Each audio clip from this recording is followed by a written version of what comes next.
जिस तरह से हंगामा आज विपक्ष ने खड़ा किया विधानसभा के कैंपस में और विधानसभा के अंदर भी, इस पर मंत्री ज़मा खान ने भी तीखी प्रतिक्रिया व्यक्त किया है विपक्षों पर। और उन्होंने कहा है कि नीतीश सरकार के नेतृत्व में सरकार चल रही है और आज तक अल्पसंख्यक हो या गरीब मजदूर हो, सबके लिए आरक्षण की बात सिर्फ नीतीश कुमार ने की है।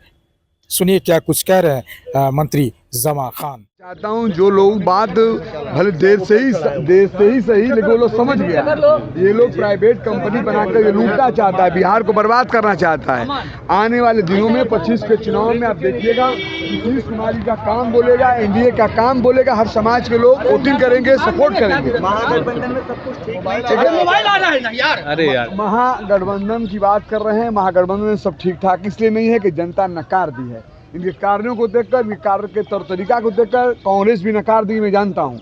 चूँकि इस लोग से प्राइवेट कंपनी बनाकर इस बिहार को लूटना चाहता है। इससे पहले भी लोगों ने लूटा है, आज भी लूटना चाहता है। पूरा परिवार उसमें शामिल आप देख रहे हैं। और आज जो बैठे हुए हैं उनके पिताजी रोज चिल्ला रहे हैं कि सीएम यही बनेंगे, सीएम यही बनेंगे। कोई अब सीएम का चेहरा उनकी पार्टी में नहीं है, ये उनका हाल है। 65% आरक्षण 9वीं अधिसूची में करने बताया जा रहा है। जो आरक्षण मिला, कई आरक्षण मिली जो देश के इतिहास में दर्ज हुआ है, ऐतिहासिक काम हुआ है, और नीतीश कुमार ने दिया। जो बिहार में देंगे, जो बिहार के विकास के लिए, जनता के हित के लिए देंगे, वो सिर्फ नीतीश कुमार ही दे सकते हैं। जो नीतीश कुमार जी पूरे बिहार को परिवार समझते हो, ऐसे नेता, सेकुलर नेता जो पूरे बिहार को अपना परिवार, अपना समाज समझते हो, निश्चित तौर वही काम कर सकता है। वो नेता जो नेता बन के बिहार लूटना चाहता हो, प्राइवेट कंपनी बनाकर बिहार को चलाना चाहता हो, वो आपके हित की बात नहीं करेगा, वो अपने घर की। विपक्ष आरक्षण चोर कह रहा है सर। वो तो कुछ भी कर सकते हैं, कह ही रहे हैं। बिहार के विधानसभा में ये लोग हंगामा करता है, कभी काम करने नहीं देता है, अटपटा बातें करता है, बेमतलब की बातें करता है। आपने देखा होगा कोई काम की बात वो नहीं करता है। मैं तो इस बात का चैलेंज कर दूं आपके माध्यम से, किसी भी क्षेत्र में हाथ मिला लें, जिस क्षेत्र में जाइएगा उस क्षेत्र में काम अगर होगा वो नीतीश कुमार जी का होगा काम। दूसरी चीज़ बताना चाहता हूँ कि माइनॉरिटी के लोग, मैं मैसेज देना चाहता हूँ, आज 2005 के बाद जो माइनॉरिटी में विकास हुआ, काम हुआ, सम्मान हुआ, या जहाँ जहाँ दंगे हुए उसको पनिशमेंट किया गया, वो नेता नीतीश कुमार जी ने ही किया। ये नीतीश कुमार जी देश के सेकुलर ऐसे नेता हैं, सबका सम्मान, सौहार्द, भाईचारा के साथ विकास करते हैं। आदरणीय प्रधानमंत्री नरेंद्र मोदी जी ने जो सार्वजनिक घोषणा किया कि रमज़ान के महीने में जो पाक का महीना होता है और ईद एक ऐसा महोत्सव है, पर्व है, जिसमें सारे धर्म के लोग एक दूसरे से गिले शिकवा दूर करके आपस में भाईचारा का प्रदर्शन करते हैं।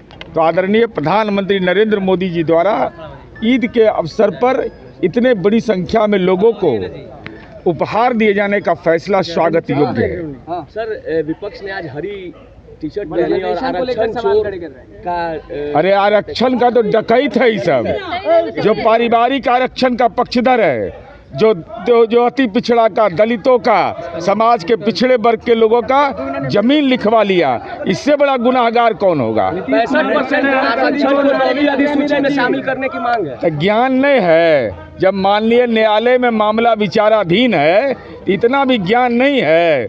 इतना ज्ञान नहीं है तो सरकारी विद्यालय में सब सुविधा प्राप्त है, जहाँ कहेंगे अनुशंसा के आधार पर इनका नामांकन करवा देंगे। उनका कहना है कि आपको ज्ञान नहीं है, आप दूसरा प्रस्ताव लाइए, कैबिनेट में पास कीजिए, उसे विधानसभा में लाइए, 2 दिन विधानसभा बढ़ाइए, केंद्र को भेजिए, 9वीं अनुसूची में डालिए। अब आपका क्या कहना है? अच्छा, जब मामला सर्वोच्च न्यायालय के विचाराधीन है तो विधानमंडल कैसे इस पर विचार करेगा? उनका कहना कि विचार कर सकते हो। नहीं, ऐसा नहीं हो सकता है। तो ज्ञान की कमी है क्या उनको?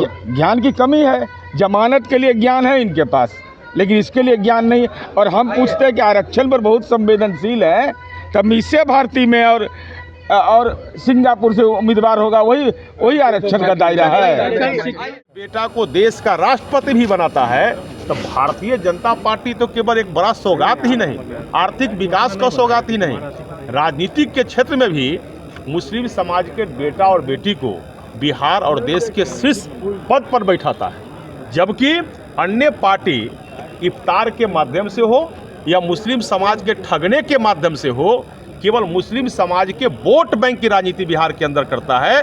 जबकि मुस्लिम समाज को बेटा और बेटी के विकास कैसे हो, या राजनीतिक क्षेत्र में उसके बड़े ओहदा कैसे मिले, इसका चिंता कभी नहीं करता। साथ ही आपको बता दूं कि विपक्ष के जो नेता है मुकेश रोशन, उन्होंने भी अपनी प्रतिक्रिया जाहिर की है और कहा है कि कुर्सी कुमार नीतीश कुमार को आरक्षण चोर हैं, जब तक हटाएंगे नहीं तब तक विपक्ष इस बार 2025 में शांत नहीं बैठेगा और गरीबों दलितों की हकमारी करते हैं। क्या कुछ कह रहे हैं मुकेश रोशन आरजेडी के विधायक, जरा सुनिए। अगर व्यक्ति है खड़ा होने वाले व्यक्ति, तो उस व्यक्ति का नाम है आदरणीय श्री लालू प्रसाद यादव। आदरणीय लालू प्रसाद यादव जी हमेशा मुसलमान, अक़लियत, दलित, अति पिछड़ा और गरीब सवर्ण के साथ हमेशा से खड़े रहे। कांग्रेस कह रही है कि मुसलमान उनके साथ हैं, आप कह रहे हैं आपके साथ हैं, और आप लोग कह रहे हैं कि नीतीश कुमार के साथ नहीं है। नीतीश कुमार के साथ है या नहीं है, आप लोग अंदर जा करके काहे नहीं देखे? 10 नंबर पिछले दिनों इफ्तार में आप लोग जा करके देखते वहाँ 1 नंबर में क्या स्थिति है। वहाँ इफ्तार में आप लोग को कैमरा ले जाने दिया गया है क्या? लेकिन लालू जी के यहाँ पूरा दरवाज़ा खुला था। वहाँ गरीब, शोषित, वंचित समाज के लोग एकत्रित होते हैं, आपसी एकता, भाईचारा का संदेश देने का काम करते हैं। कांग्रेस कह रही है कि मुसलमान उनके साथ है, राजद का दावा है कि मुसलमान उनके साथ। अरे भाई, अब किसके साथ है नहीं है ये आप तय नहीं न करेंगे। ये राष्ट्रीय जनता दल, कांग्रेस और महागठबंधन के सभी साथी इंटैक्ट हैं और महागठबंधन के साथ मुस्लिम समाज के लोग, गरीब, दलित, पिछड़ा समाज के लोग, सब लोग हैं, A to Z है इस बार। और आप लोग सुन लीजिए ना, अब कौन क्या दावा कर रहे हैं उस पर हमको कुछ नहीं बोलना है, लेकिन महागठबंधन के लोग सब लोग जानते हैं कि सब लोग एकत्रित होकर करके 2025 में एक ही लक्ष्य है, आरक्षण चोर कुर्सी कुमार को कुर्सी से हटाने का लक्ष्य है हम लोग का, और युवाओं को नौकरी और रोजगार के लिए तेजस्वी ही विकल्प है 2025 आज के भी आंदोलन में जो है कांग्रेस के लोग कम दिखाई दिए, मतलब आप सब लोग को पता है ना कि कांग्रेस के नेता आदरणीय राहुल गांधी जी के यहाँ मीटिंग है दिल्ली में, तो वो लोग गए हैं वहाँ पे, दिल्ली गए हुए हैं, सब लोग को पता है। इफ्तार में नहीं आए कांग्रेस। अरे इफ्तार में कई लोग थे, आप लोग टीन का चश्मा पहले बदल लीजिए। नहीं, पवन खेरा का चश्मा नहीं बदला है। पवन खेरा उस दिन बता रहे थे, उनसे पूछा गया कि क्या आप लोग साथ है, वो बोला वक्त आएगा तो बताएंगे। आप सुन लीजिए ना, वहाँ प्रतिमा दास जी विधायक थी, विजेंद्र चौधरी जी विधायक थे, कई सारे कांग्रेस के लीडर वहाँ उपस्थित थे। आप लोग जो है ये चश्मा बदलिए, महागठबंधन इंटैक्ट था, है और रहेगा।